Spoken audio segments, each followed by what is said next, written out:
Alright guys, we have a brand new update for Diablo 4 that comes in with some significant nerfs all across the board to Paragon Glyphs. Some of the strongest and best builds right now are also getting the short end of the stick, like the Whirlwind Barbarians, Twisting Blades Rogues, and even more so for some reason, Pulverized Druids as well. Not sure what that's all about, but let's check all that in this video.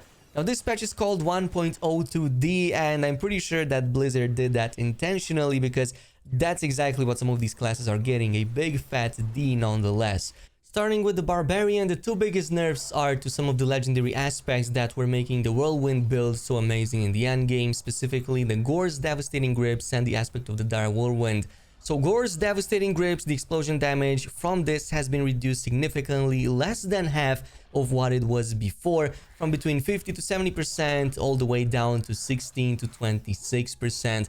Even more so, you can no longer stack the damage as much as before because the explosion damage is only increased by the first 100 hits of the Whirlwind. Additionally, damage against trackable objects no longer increases explosion damage either. Similarly, aspect of the Dire Whirlwind gets a massive reduction to the critical strike chance bonus that you could get at max with this, but the critical strike chance per second doesn't change too much, from 10% all the way down to 8, so not too bad, but that max crit strike chance bonus goes from 40% all the way down to just 24.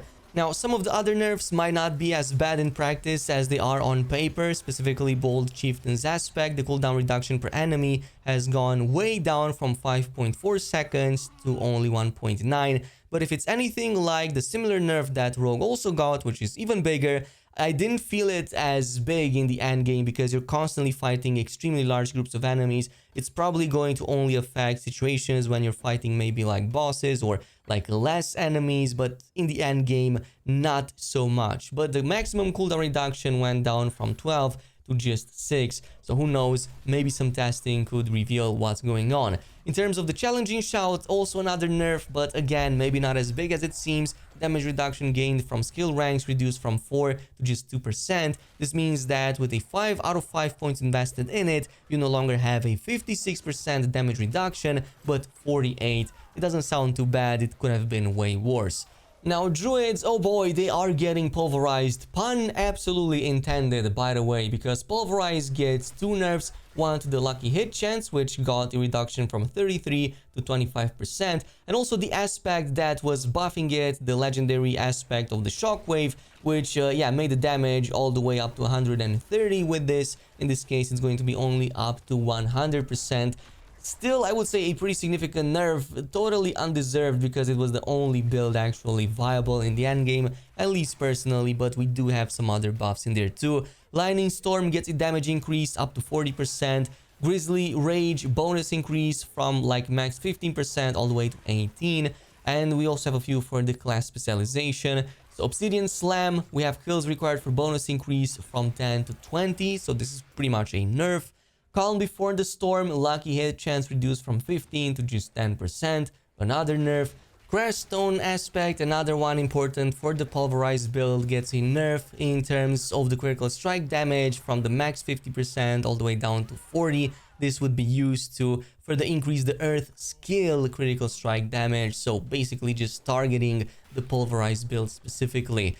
Necromancer is getting a few more, but we're gonna skip this and instead talk a bit about the Rogue because some of these changes I actually did not find as bad as they might seem. So let's start with the Twisting Blades. Advanced Twisting Blades cooldown reduction per enemy hit reduced from 0.25 all the way down to 0.1 seconds. Meanwhile, Advanced Twisting Blades maximum cooldown reduction has gone down from 3 to just 2 seconds. Now, I went ahead and tested this out, and as I've said, it's actually still good. I did not notice much of a difference when fighting large groups of enemies, as I was able to still completely refresh the cooldown on my active abilities just as easy as before because of the large number of enemies that the Twisting Blades bounces between. However, in single target combat and maybe boss fights, I can see this affecting your build a little bit, but for the most part, it's not as bad as it seems for now.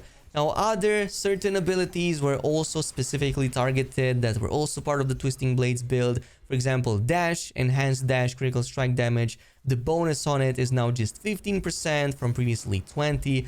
Dark Shroud damage reduction is now 0.4 seconds from previously 0.8 seconds per each shadow. And they did buff some of the others in, I believe, an attempt to make some of the other builds a bit better, like the rapid fire one from 24% buff to 30%. And also Caltrops got a pretty nice buff too, from 30% damage all the way to 40%. Now for the Necromancers, we have a few nerfs here, but luckily the Bone Spear build is still just as strong. Only a couple of nerfs in terms of the resource regeneration and maybe a few of the critical strike chances we get. Specifically, Grim Harvest, Essence gain reduced from 369 to just 246, and Serration, another passive that contributed massively to our critical hits, reduced from 0.5, 1, and 1.5 to 0.3, 0.6, and 0.9. So this is maybe like the biggest for our Bone Spear build, but the rest are pretty okay, I would say. They did buff the Blood Lance, increased the damage all the way to 80%.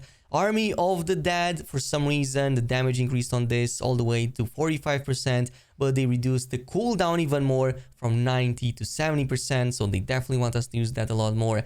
Blood Wave, they also increased the damage on this from 90 to 120%, might even give it a shot after the new update.